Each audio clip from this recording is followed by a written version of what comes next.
I'm the chair of the urban design group, Katja Stille, and I will give a short welcome, then I hand over to our chair for the day.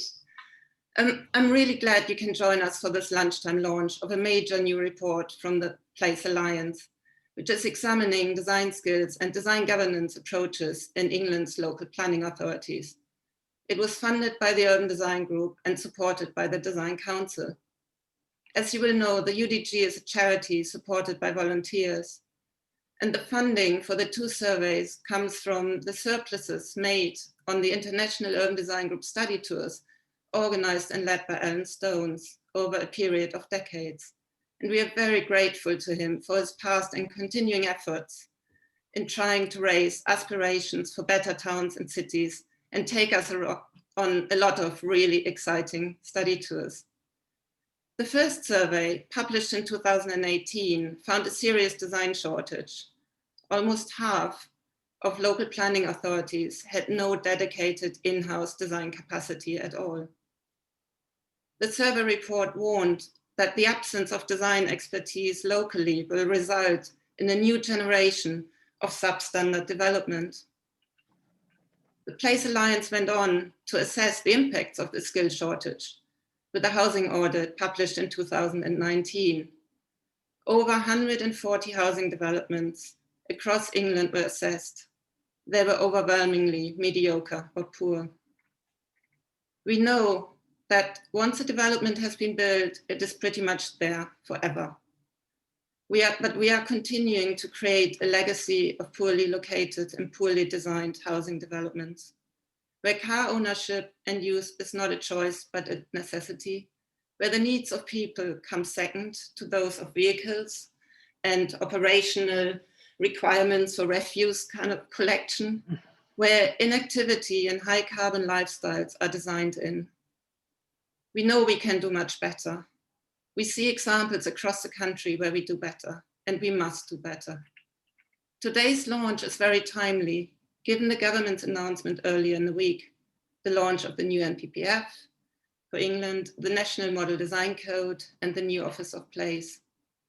While the new NPPF gives support to design quality, many of us remain concerned about the resources and skills within local authorities to deliver this. In some areas of the country, resources and skills are one issue, but also economic considerations, the lack of economic activity and low values, low employment levels and low market values can also undermine quality aspirations, as any development might be seen to be better than nothing. We need to ensure that local authorities across the country have the support, the resources, the skill levels, but also the confidence to demand only the best for their communities. At the UDG, we have started a program to support local government officers involved in design. We call it the Design Officers Network. It's early days, but the first event took place a few weeks ago, with 140 officers from across the country attending. We hope to build on that first meeting and to do our part to support officers on the coalface of delivering development on a day-to-day basis. Today, we will find out whether or not local authorities in England have the skills and the resources to turn the policies into reality. And now it's enough from me. I hand over to Laura Alvarez, who will be the chair for today's event. And we will see kind of what's coming out of Matthew's survey. Thank you for joining us. Oh, okay, I think we might have lost Laura. We have a little bit of a kind of bandwidth issue. So I will hand over to Matthew. And I mean, I think Matthew doesn't really need much of an introduction. We all know him, we know his excellent work. And I think we're all really curious to hear the results of the survey. So Matthew, over to you. Thank you very much. Okay, well, hopefully you can see my screen now. And let's start. If I can get it to work. There we are. Let's start by going back in time a little bit, pre-COVID, pre-Brexit, pre-Boris to 2017. when under Theresa May, the government became interested once again in design quality. And at that time, we just published an earlier report that you referred to, Katja, on design skills in English local authorities, which concluded that urban design skills are woefully low and declining, and critical gaps exist within local planning authorities, including the ability to produce proactive design guidance in-house. Since then, and as demonstrated through the various announcements on Tuesday, design quality has increasingly come back onto the national agenda. And the aspirations are now clear to move from substandard places to high quality, beautiful and sustainable buildings and places. But of course, the reality, as the housing design audit revealed, is too often still substandard. Importantly, the audit also revealed that those local authorities that engage most directly in design are also those that are delivering the best quality outcomes in terms of urban design quality. So design capacity in local planning authorities really does matter. So where are we now in 2021, and how have design skills in local planning authorities changed during this period since 2017 of heightened national ambition on this front? To investigate, we used a freedom of information request to all 322 local planning authorities.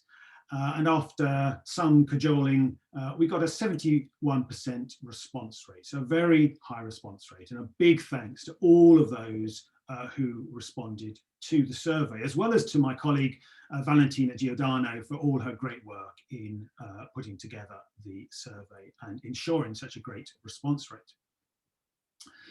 The survey itself comes in 5 parts, covering in-house capacity, change over time and recruitment, design review and design codes, community engagement in design, and design guidance training and champions.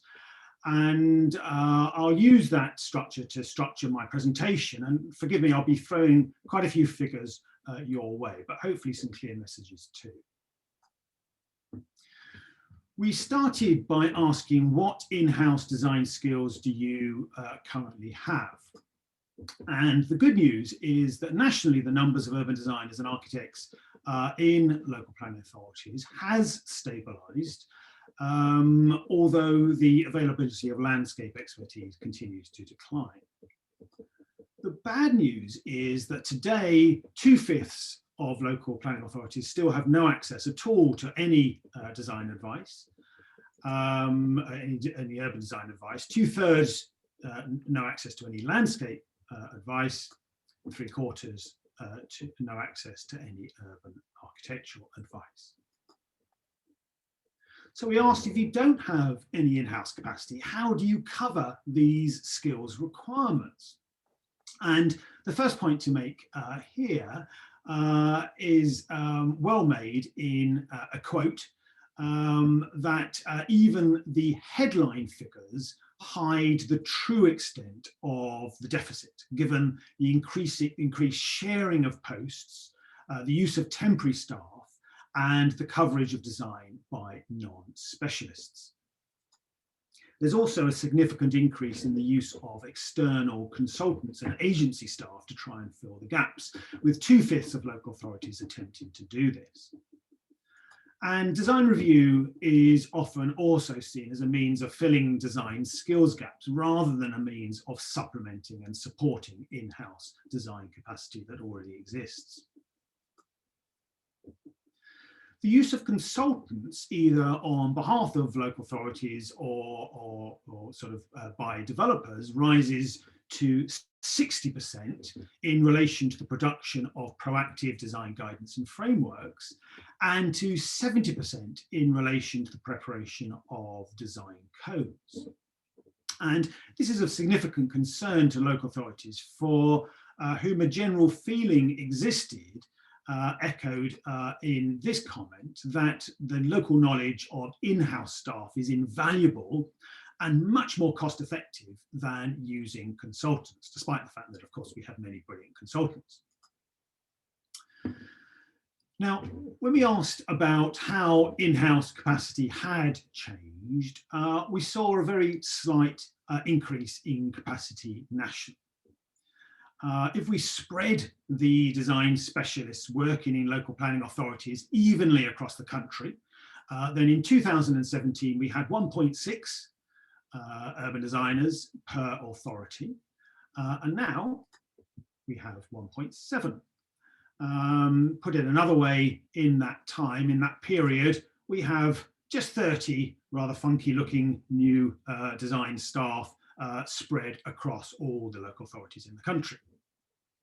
And because most of these are in the few local authorities that already have larger design teams, in fact, only 10 local authorities now have design expertise when previously, in our previous survey, they did not. At this rate of change, it will take until 2077 for every local authority in England to have access to some in-house design expertise. So whilst a minority of local authorities have made a strategic investment in creating a place quality team, the survey revealed that many authorities are unable to do so because of funding difficulties. In this context, authorities overwhelmingly describe recruitment of urban design staff as also very challenging, particularly with regard to their ability to compete with the private sector. Next, we asked about the use of temporary staff to help fill gaps, and authorities told us that whilst the employment of temporary staff can help to smooth bumps in workload, on the whole, authorities would prefer to build their own capacity, and with it, continuity in knowledge and experience in-house.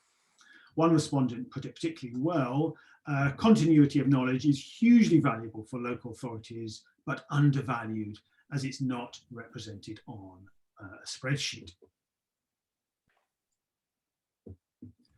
We asked next about the two tools of urban design governance that were most strongly associated in the housing design audit with better quality design outcomes, namely design codes and the use of design review. We found that the use of design review continues to rise and national coverage to improve, although still only a quarter use design review regularly, meaning at least quarterly, whilst 2/5 never or only very rarely use design review. It seems that a lack of awareness still persists about the value of design review to improve design quality outcomes, and particularly over its potential to be cost neutral to local authorities. Mapping practices across England nevertheless reveals a more comprehensive national picture of authorities using design review panels than in 2017, although also a geographical uneven spread, if you like. So few places outside of London and parts of the southeast use design review regularly, meaning at least quarterly. More often design review is used intermittently. That's all those places that you can see in orange. And notable absences in the use of design review persist through large parts of the east, northwest, swathes of the south and southwest, and across the West Midlands. Interestingly, the increased amount of review overall has been accompanied by a decline in the number of internally managed panels, those panels managed within local authorities themselves, in favour of externally managed panels, and these now account for 2/3 of design review. Turning to design codes, very much on the national agenda at the moment, as we know, the use of design codes has also continued to rise, with 3/4 of local authorities now having at least some experience of their use. Although most local authorities who use them either require or encourage developers to produce codes, with only 14% produced in-house, a relatively small number of codes actually produced within local authorities themselves. This time, mapping the use of design codes across the country shows a widespread distribution in their use, with notable concentrations of non-use to the south of London and in parts of the East and the West Midlands.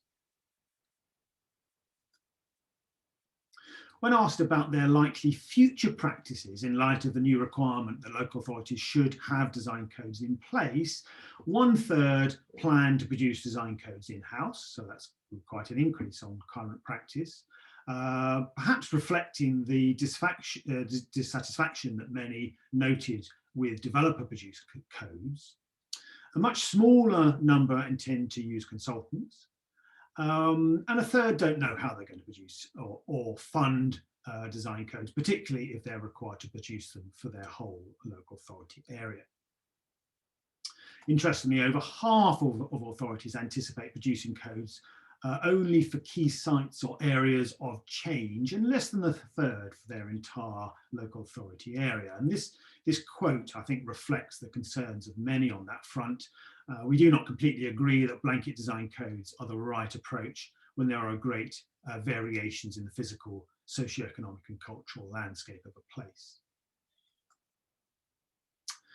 Turning to community engagement in design, another major theme of the recent planning white paper, today about 2/3 of all local authorities use or require local consultation events on major developments.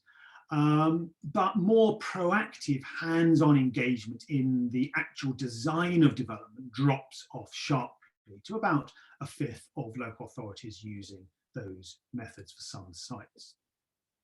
On a related concern in the white paper, beyond the use of social media, there's very little evidence of technological approaches being used to encourage a more fundamental engagement of communities in design. There are, of course, a few notable exceptions. This authority, for example, plans 3D immersive engagement through a digital model of their whole borough, but there was very few examples of such tools being used.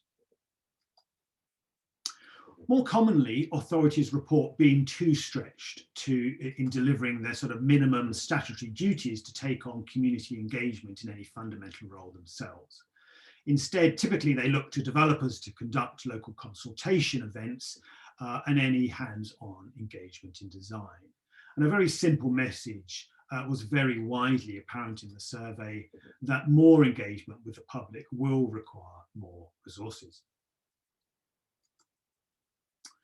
Coming to the final area we looked at, the use of guidance and training, following the cull in 2012 of national guidance, the important role of government in producing such materials has now been firmly re-established, and the new and a few old nationally produced guides on design are seen as playing an important role in guiding local decision-making once again. Actually, this marked quite a change from the 2017 survey, where very few local authorities seem to be using even the old design guides that existed at that time.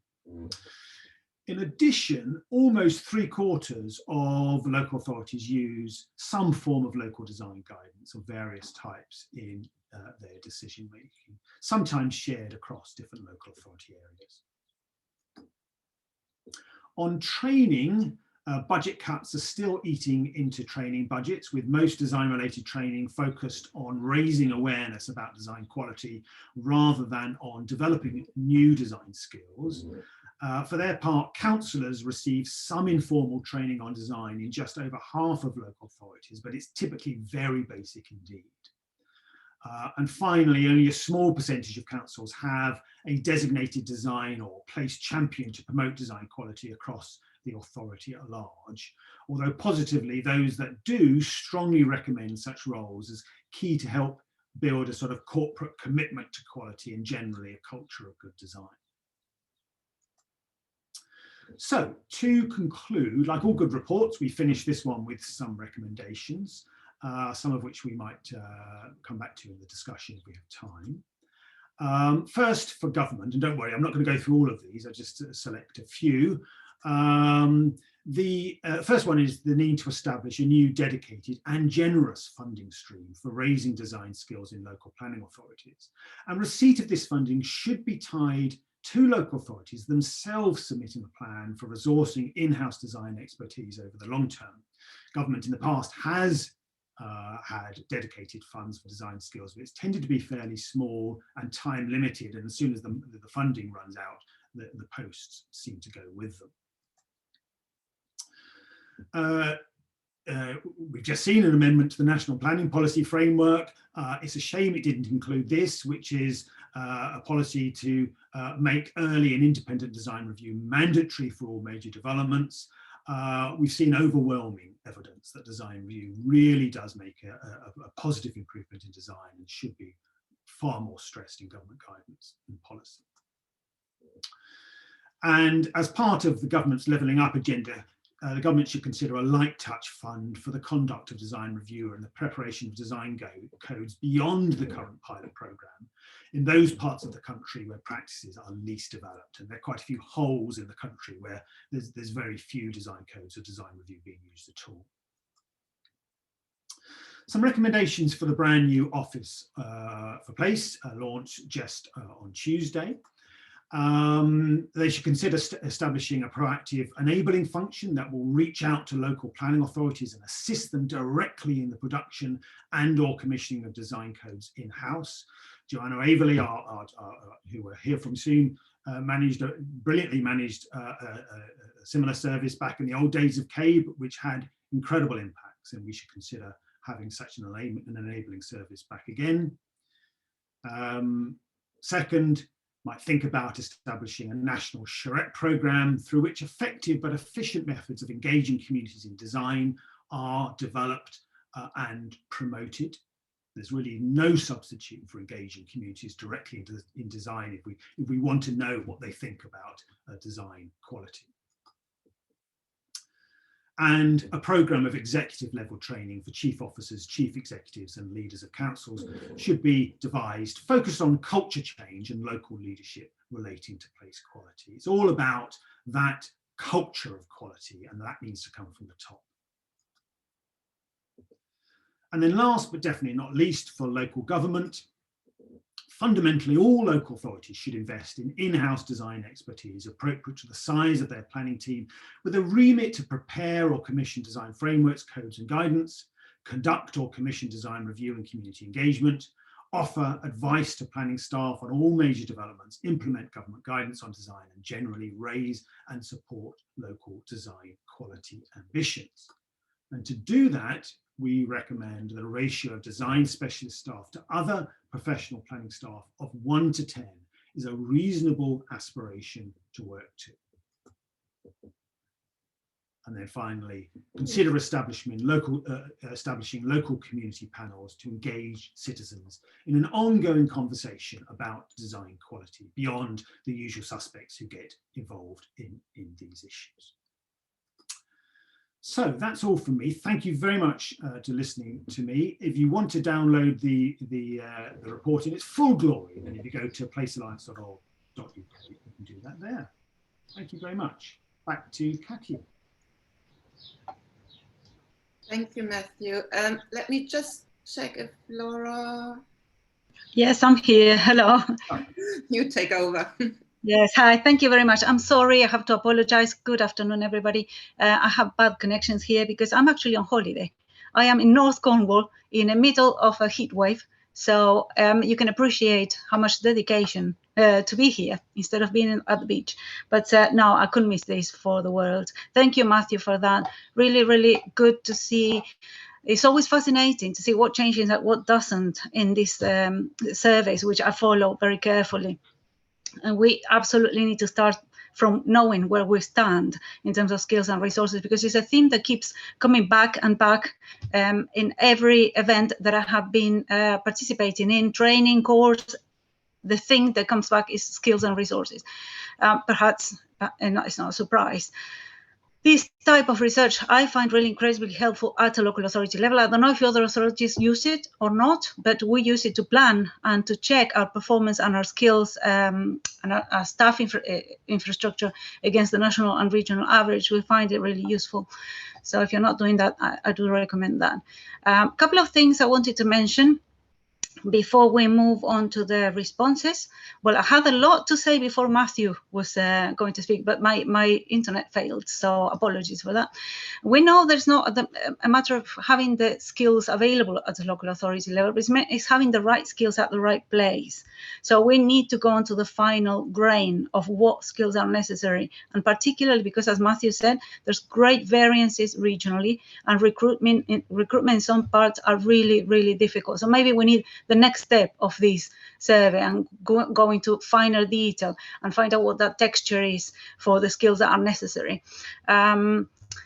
Those who work in local authority maybe have also experienced a huge lack of skills among applicants and graduates, and the local authorities are absorbing somehow the role of designers, having to shape and transform everything the landscape planning or a lot of what landscape planning submission stage, because the design quality is not quite right, which raises the question of the adequacy of the current higher education curricula, which clearly does not prepare graduates for working in the UK, but is more interested in the commercial aspects of higher education to international students, leaving graduates in the UK not knowing what they do not know, and having the local authorities having to pick up those gaps.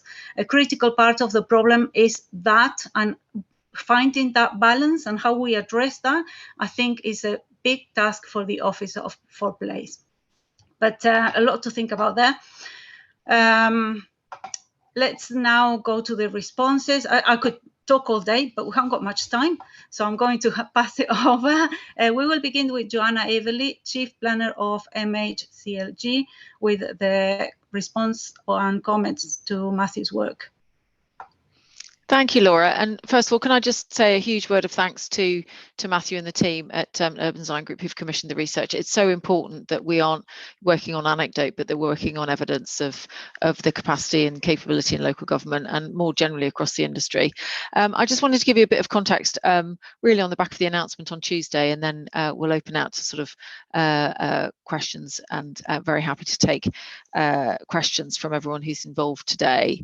So, personally, as Matthew alluded to, I've been in this space for a very long time, talking about how we, as an industry, as local planning authorities, as communities, as professionals, no matter where you sit in the industry, whether you're a developer, a consultant, or a local planning authority, or a community representative, how we pursue creating better design places for quite some time. And I think the moment we've got in the announcements that were made on Tuesday is really quite pivotal. I'm not saying it for effect, but I say it sort of reflecting on the policy position. So just to expand on what I mean by that, the updates to the MPPF are really clear and are on the back of all the good work that Nicholas and the Building Better, Building Beautiful Commission did in sort of doing that really forensic look at how we can ensure that the planning system and the policy framework for planning pursues not just development for development's sake, but development which delivers really positive outcomes in terms of placemaking, beauty, and sustainability. And therefore the MPPF has had that sort of forensic sort of surgery, I suppose, be one way of looking at it, to make sure that it really gives local planning authorities and councillors the basis on which to make good decisions. So I would really commend that to everyone who's on the call. It might seem incredibly technical to engage at that level, but I'll highlight a few particular changes which I think are particularly relevant to this conversation, and I'll do that in a minute. So the other thing that we published on Tuesday was the National Model Design Code, which is the daughter document to the National Design Guide, and that really, to me, is just it's a brilliant catalogue and toolkit for how we all as practitioners think about placemaking in the round, not from a sort of specialist angle, because somebody might be interested in street design or the design of the home or the design of landscape, or how people might move around places and the dominance of engineering over design for people. But it genuinely addresses the entire catalogue of issues that we as urban designers, planners, developers and landscape architects all need to sort of be thinking about in a holistic sense. So that's a really important document. So both those two are live now in the planning system as of Tuesday. And I'm just going to link them together in terms of talking about two important paragraphs in the NPPF.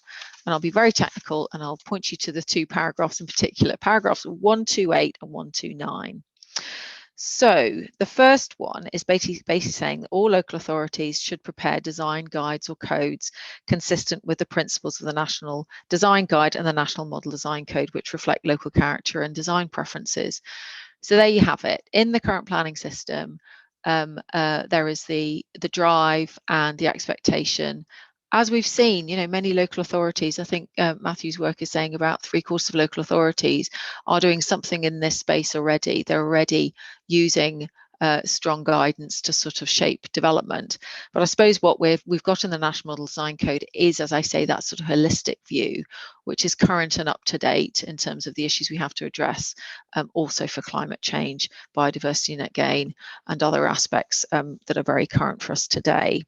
Right, paragraph 129, I'm also going to point you towards, luckily, straight after paragraph 128. And that basically says that the National Design Guide and the National Model Design Code should also be used to guide decisions on planning applications in the absence of locally produced guides or codes. So that's just a really, again, important point to make, that this sits behind all of us as professionals in terms of our decisions, whether we're designing, whether we're design reviewing, whether we're looking at a planning application. This is design guidance that should be actively used in the current system. So taking this now to aspects of capacity and capability in local government, who sit at the heart of this agenda. So as you know, we've already launched 14 pilots, and we've been working with 14 local authorities. And I suppose just what I want to reflect on really positively is some of the things that Matthew was saying about how there might be a bit of a way to go in terms of how we use digital tools, in terms of how we engage communities meaningfully in the preparation of design codes. And all of those first wave of pilots are doing something in that space. They're not going to be comprehensive. It's a sort of first set of pilots who are sort of really looking at the National Model Design Code and looking at its applicability to them, sometimes in a particular physical context. So one is the Eusburn and Newcastle, so that's a very particular urban context. The other one, for example, is the whole of Herefordshire. So we're looking at coding at different geographical scales and different physical contexts, and also different market contexts as well. So that's starting to show, and I'm really struck by how the local authorities already are looking at some of these aspects about engagement, digital engagement, and how it works for them. But also on Tuesday, we launched another expression of interest for a further set of pilots. And I'd really encourage colleagues on this call to take a look at that. Now, we're not doing these pilots just for the sake of the local authorities who benefit from just having a bit of an investment and resource to do some focused work, but our objective is to very clearly draw out the lessons from those pilots, share it more widely, and for us all together to sort of learn from those active projects, and then put that information out there. And then finally, just it's a sort of good way to hand on to Nicholas. The Office for Place has been established within this format, within MHCLG as a dedicated team. We are working through the pilots. We've obviously been working on the National Model Design Code and supported very ably by the advisory panel, which is chaired by Nicholas. So again, with Nicholas and the board, the advisory board, which includes many colleagues who you'll be very familiar with, who've been in this space for a long time, I think we've got an astonishing set of expertise around the table to sort of guide us and really help us think through how we mobilise these issues. What is also very, very apparent to me, and I think it's this point of real emphasis I want to make, which is just the drive from our Secretary of State on design, quality, placemaking and beauty. I've been around long enough to have observed a few different political perspectives on this, and it's a really powerful and meaningful moment, I think, for all of us as practitioners, and it's a moment to really grasp. And I'm very conscious that Matthew has presented also the issues and the challenges for everyone in terms of resources and capacity and capability. And Laura, I think your observation was really interesting about the planners that are being created and formed and within our education system, and how they continue to learn through their professional lives. And if 50% of local authorities are relying on planners, then it's also how we upskill people who might not have a full urban design qualification, but we upskill them to ask the right questions, to know where to seek help. And as Matthew was saying, to be able to draw on things like design review panels when that's right, and be active and be proactive and confident in both being able to define the things that are important for a local area, but then know how to question proposals that are put in front of them. And very finally, the NPPF does something incredibly powerful, which it basically says now, a local authority can make a proactive decision to turn something down because it's not good enough in terms of design quality, and obviously permit things that are of good quality. That's something that people have been asking for a long time. So there's lots in there that I can talk about further, but I just thought I'd give you those introductory comments. Thanks very much. Thank you very much. That's really useful. I'm going to go after this and start reading, although I should be at the beach. But thank you. Yes, I'm tempted to go and read everything that you mentioned, and especially this new set of pilots. I'm interested in seeing what that is all about. Thank you, Joanna. You mentioned something about training and upskilling at local authority level. I think that there's we must make some sort of emphasis at leadership level, in that there isn't a culture in many local authorities of training a CPD. There is this view that planners are so loaded with work, and they are so overworked, and they haven't got the time to do the CPDs or the funding for that. The first thing that went through the pandemic was funding for conferences, and creative thinking comes from sharing ideas and talking to other people. So I think one of the jobs for the office will be to relook at this, and how do we address this issue with creating that culture at local authority level, that the world is changing so fast, and if we're going to be carbon, offset that carbon, we need to really be learning all the time, and we need to have people on continuous training. I think that's absolutely right, Laura. And just to respond to that, I think all of this is, and this is my learning from all the roles I've done, it does take a collective effort. And I think it's not about, the Office for Place will play a really important leadership role, but also we can all mobilise, whether it's the Urban Design Group or Esther and Urban Design London's just been running code schools. So I think it's also just about making sure we've got that energy as an industry, and us all playing to our strengths in terms of what we can bring to the agenda and the objectives, our common objectives that we've all got. Thank you very much. Right, the next response is from Alan Jones. Sorry about that. It's from Nicholas Boy-Smith from Create Streets and Office for Place Transition Board Chair, which is, I suppose, pretty new. Thank you, Laura. Hello. Pretty new. Can you hear me? You always have to start with that. So someone's nodding. Excellent. Thank you. Listen, thank you, Laura. Well done for coming in from the beach from Cornwall. You're obviously dedicated but bonkers. Thank you to Matthew and all your colleagues, for a really, as always, I have to say, with what Matthew's involved with, a really useful and powerful piece of work. And I'd very much echo what Joanna said, that it's much better to try and make changes based on evidence rather than hearsay. So thank you for that. What I'll do, if I may, and Laura, it's your job to shut me up if I'm going on too long. I'll try not to, but I'll just perhaps make a few points in response to Matthew's presentation and his report. And actually one of them will hopefully pick up a couple of the questions I've seen in the chat as well. I'll just make 4 or 5 quick points, and then I will just go through for a couple of minutes the slides I used on Tuesday, not all of them, but just the 2 or 3 that focused on the Office for Place. So if you want the full talk that Secretary of State and I made, I will put that into the chat subsequently. So the first point I would make was actually, maybe this is a reflection of my character rather than reality, but I actually found the report reasonably reassuring. So if you're stabilised, more use of national guidance and increasing use of codes. So I think that is to be welcomed. I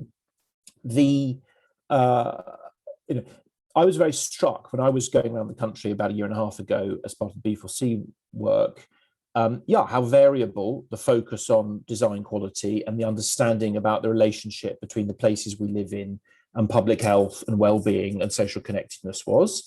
At its best, in a couple of London and boroughs, it was pretty good. I have to say at its worst, it was pretty bad.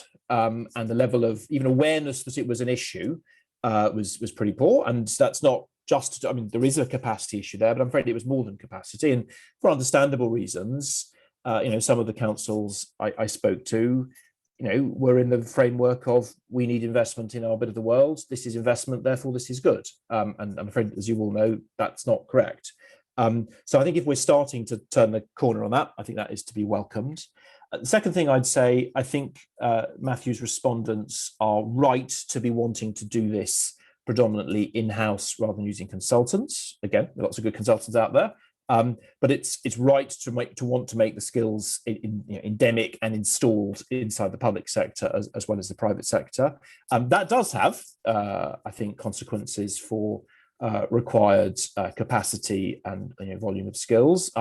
I'm chairing the Office Place Advisory Board. I'm not a minister or an official, so I can't wave a magic wand on that. But when I can say this because it's a public fact, when I asked the Secretary of State about this in a public webinar, I think back in September of last year in the Create Streets conference, exactly that point, he said, yes, I recognise the need for more capacity there. So I think that's recognised. I think Joanna came close to saying the same, but I won't put words into her mouth. I wouldn't dare. And the Secretary of State said it. So I think the point is made. Obviously, what flows through is a different discussion, but I think that's to be welcomed.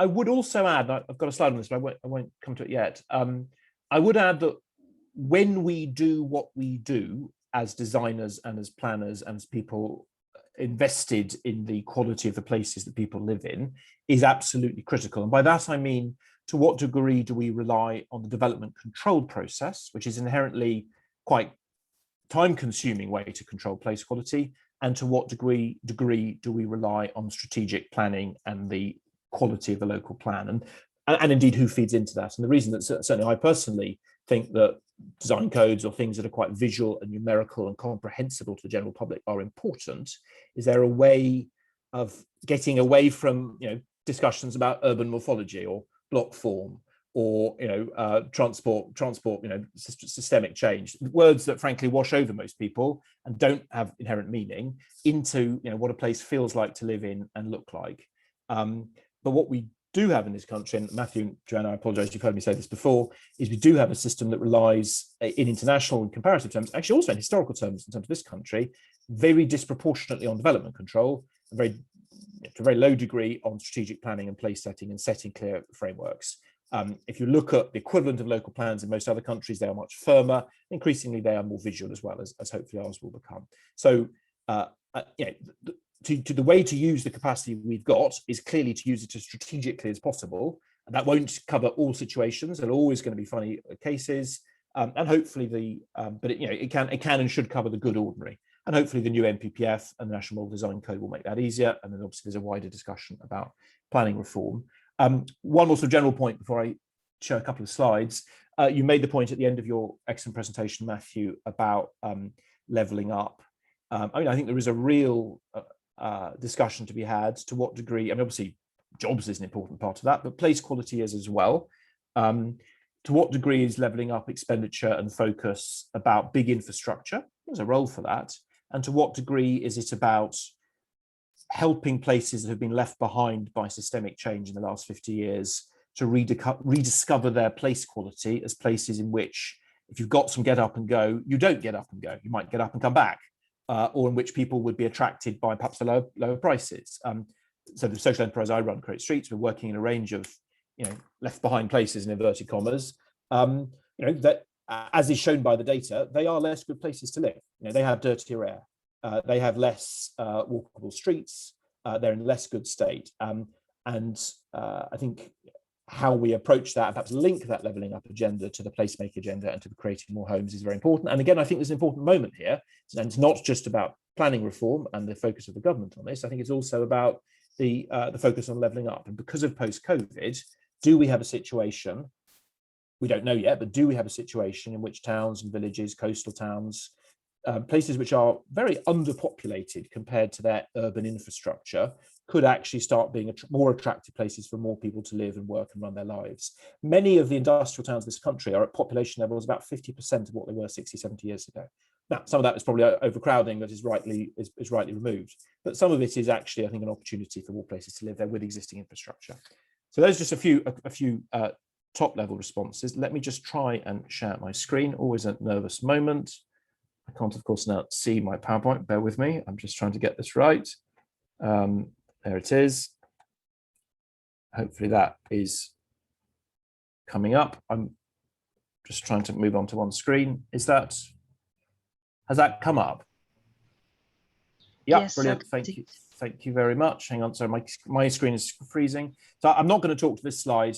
I'm just going to try and move all your pictures there in detail. This is the point I was making earlier, which is that our local plans historically have been quite strange documents, less certain, more verbal, less visual. And I think as the focus on design codes improves in the years to come, hopefully that is something we can partly rectify to allow the good ordinary to be done a little bit more time efficiently.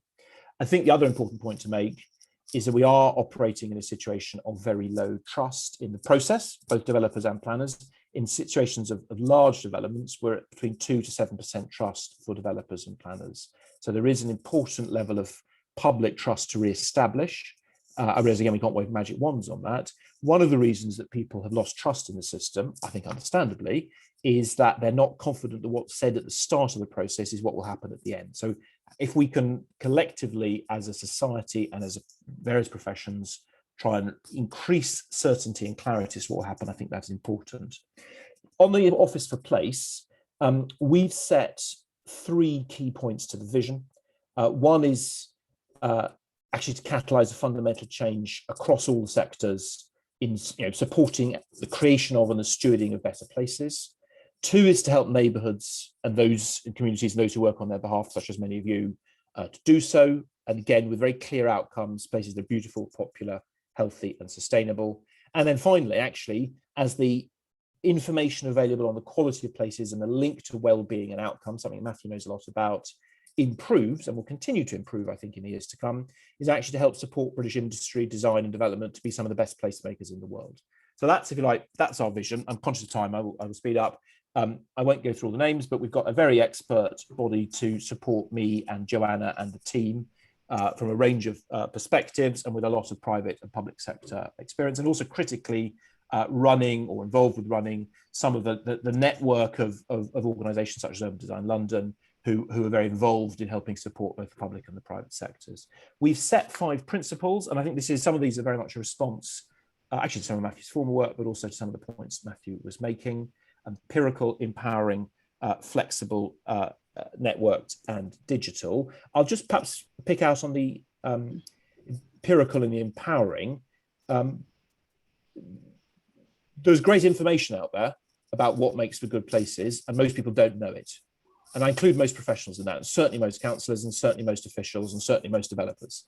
So I think part of the job, and I've written books on it, and I know that some of you have, part of the job is to stop this information being trapped in some of our minds and in a few slightly ill-read books, in all honesty, certainly mine are ill-read, and get them more spontaneously and easily into the public debate and awareness, and get not just the design officers, but their bosses and the local planning authority heads and the head of housing and the head of networks and all sorts of things. Empowering, and again, I'd really stress this point, the Office of Place is not going to be a huge team of hundreds and hundreds. I don't think that would be sensible. I don't think it'd be helpful. We're going to be quite a small team. But what we do want to do is be empowering others and helping and supporting them, whether that's third sector, private sector, public sector, to nurture the capacity that we needed to help facilitate the provision of design codes and better design. So it's about empowering neighbourhoods, parishes, communities, civic society and councils. And I'll jump over the others because I'm conscious of time. These are the 5 key activities we've set ourselves over the first few years. And I'm going to just focus on the first 2, researching, supporting and accrediting, because I think those are the most urgent. So understanding what evidence is needed, measuring what people like, what they need, where they prosper, and above all, making that available. I think responding to one of the points in the report, mapping skills and capacities of LPAs and others. So thank you, Matthew. It's a head start today. Esther and Adrian Penfold, Estelle and Adrian Penfold in particular will be leading that work.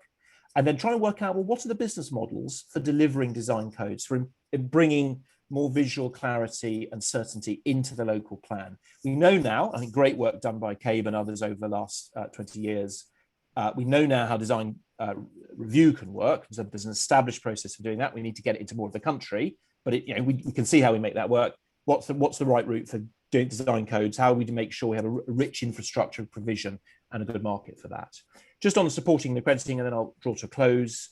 I think what we're looking at investigating among the working groups is a kite mark for excellence, KPIs, perhaps how-to templates. I don't think we would necessarily, we the Office of Placement, write all of those. We might write some. We'll probably commission others to write, may encourage others to write. Sharing best practice. And this is partly a response to Matthew's point about training, because I think I'd say training and I certainly agree with the point of people in senior places, but all the evidence I've seen suggests that one of the best ways of training, in inverted commas, is actually getting people to tell their war stories. What worked, what didn't work, what they would do differently. So helping find those and help share them in forums such as this, working with a design group and many others. But also I think writing job descriptions and KPIs. I used to run the, I guess the KPIs for a major bank once, and what people are targeted on and measured on does matter.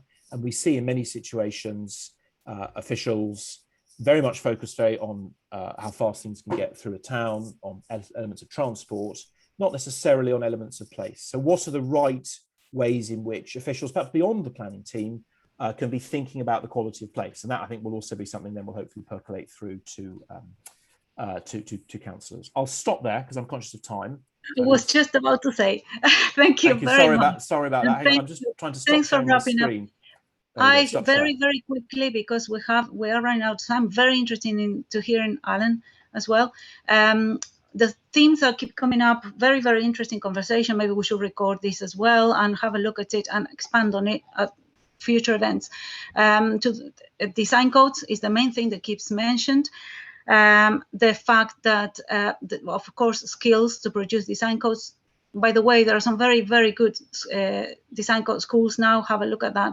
But also the fact that there is a team that will produce the design code, another team who has to interpret it and apply it, and then how that design code will be evaluated and how those three steps could be lost in translation.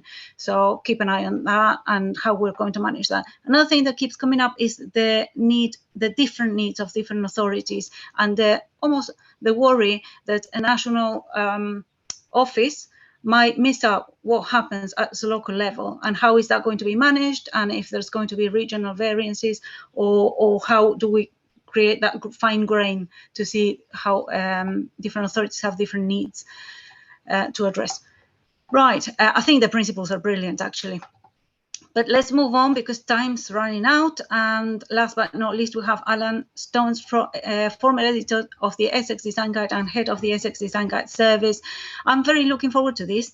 Alan, believe it or not, the Essex Design Guide was so influential that it was a case study at my urban design course in South America. So you can probably see how I really want to hear from you. So I'll pass on to you, Alan. Thank you, Laura. What I'm going to say is something about how we got to the state we're in at the moment, because back at the time we produced the 1997 Essex Design Guide, the Essex team consisted of about 4 mainly architect planners working in conjunction with the conservation team and assisting all the district councils with their larger planning applications. And you may have forgotten about the fact that during the 1990s, there was an earlier government quality in town and country initiative spearheaded by John Gummer. And that created, I think, the positive climate for urban design at the time. After the guide came out, unfortunately, financial constraints at Essex County Council and other councils meant that we had to start charging the districts for the services that we delivered. Not surprisingly, many districts decided they couldn't afford it and dropped out. One of the side effects of that was that the Essex team needed to find extra work outside the county to keep themselves going. today there is about one urban designer left at Essex County Council Place Services, and his work is supplemented by running a design review panel. Districts, some of them buy into the Essex services, many buy in ad hoc urban design advice from consultants. The downside of that is, of course, a loss of continuity, because there aren't the ongoing urban design staff who know what's going on in the area.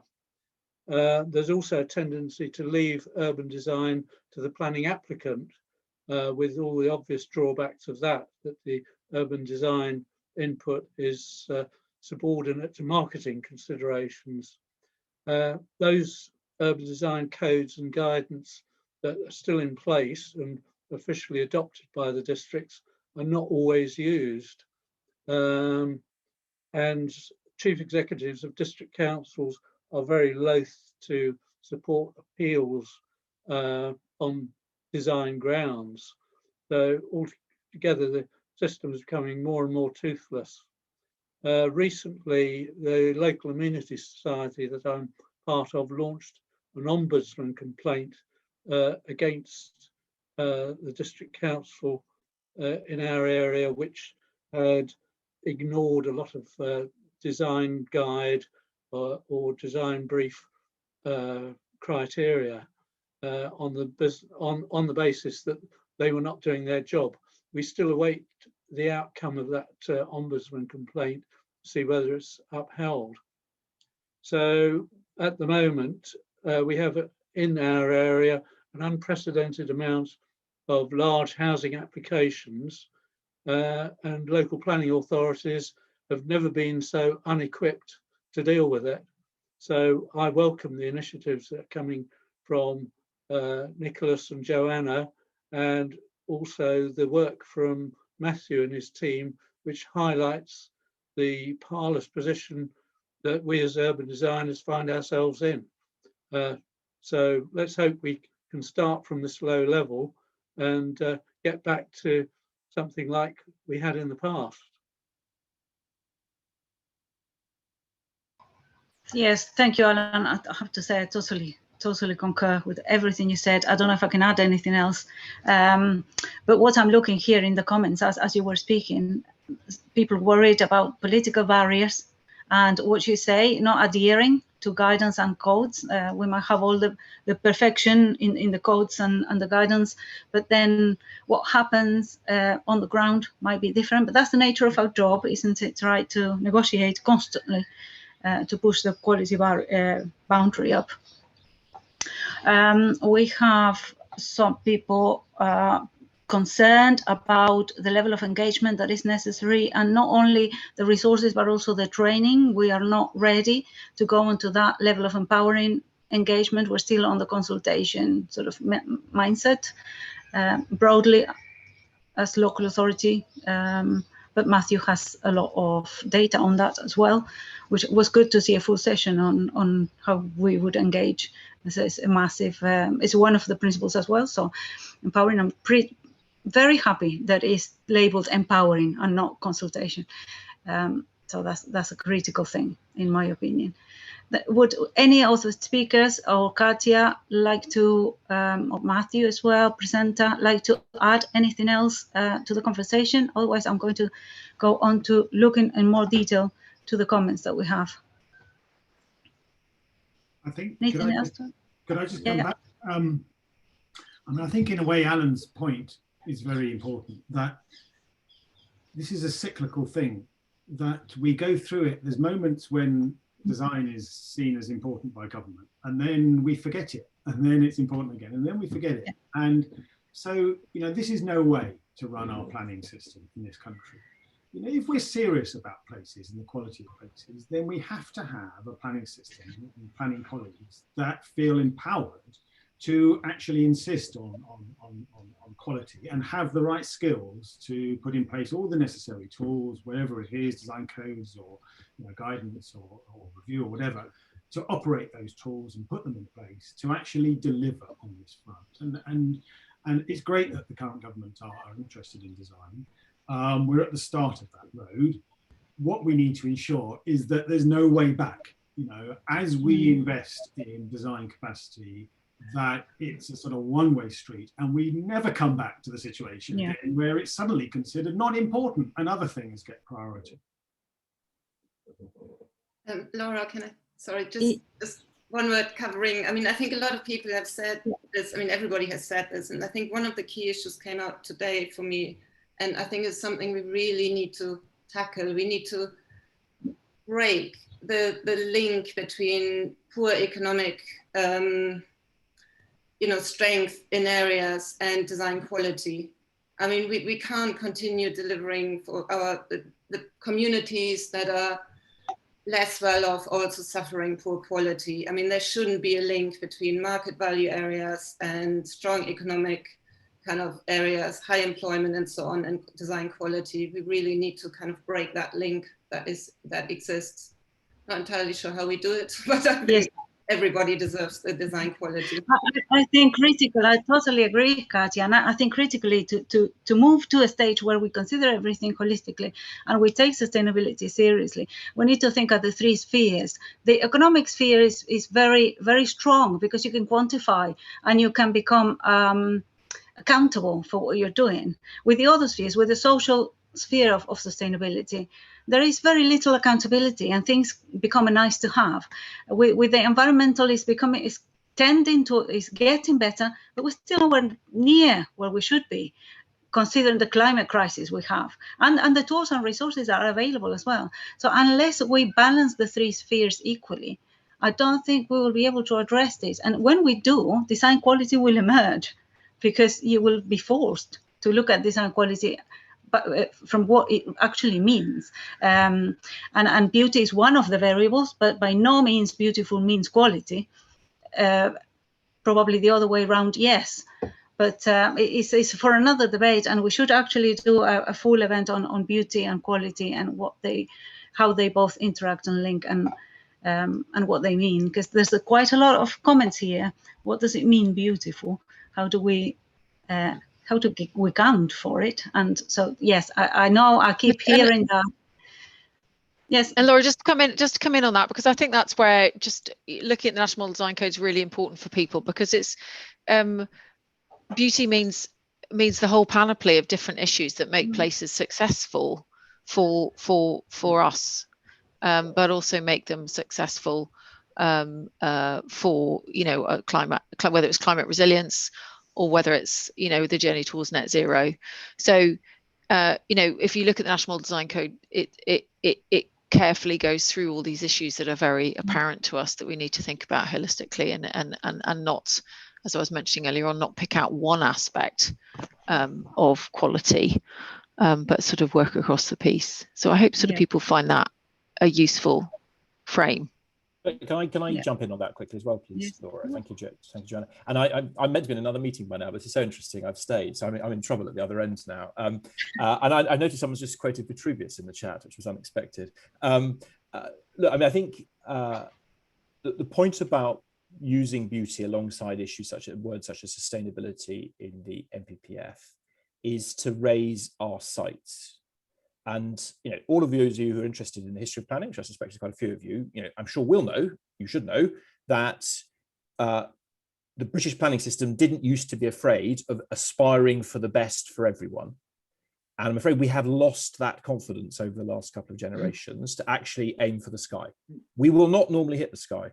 We won't all agree on what the sky should be. We can have productive discussions. We can have rows about what it is. But as a society, not just a planning system, as a development sector, as a process of governance, we should be aspiring to create great places in which the body can prosper and in which the soul can sing. And if we don't try and do that, we just become purely procedural, And all public expenditure decisions will be made purely on cost, which is what currently happens, and not actually on the value uplift for the people who will live lives there. So, for those who find the word difficult, I'm sorry, but I'm only sorry up to a point, because we do need to lift our rates. And if you look at how it was defined, we defined it quite carefully in the B4C report a year and a bit ago. We defined it very ecumenically, and it was very purposeful and thought through, with a wide range of working groups feeding into it. But I think it's, the aim is to be ambitious, I think, because otherwise we will certainly fail. I'll stop there and I must go. Thank you very much. And right, if you need to go to your other meeting, thank you so much. But if you want to stay, please feel free. I think this is getting quite active now in the chat room. Who arbitrates is also objective. Then how do you manage beauty when you have permitted development? An interesting one. I mean, this deserves a whole event, doesn't it? I'm sure everybody will agree with that. I'm actually at the moment writing a book about it, so it's giving me a lot to think about. Thank you, everybody. I don't know whether we can continue. Robert, are you around there? Katja needs to leave us. Yes, thank you, Katja. Continue. Right, okay. I'm afraid I have to dial off. I'm afraid I have to dial off too, Laura. But yes. Thank you very much. I think I would just, beauty is an interesting word, isn't it? It sort of conjures up all sorts of things. I think the Vitruvian principles of firmness, commodity, and delight, actually, if we return to those, are meaningful in this regard. And having been involved in many projects, prior to this role, and for example, when I'd be sort of chairing design review panels, I would often ask the question, sort of the question of delight and beauty, I think is relevant for us, which is, does this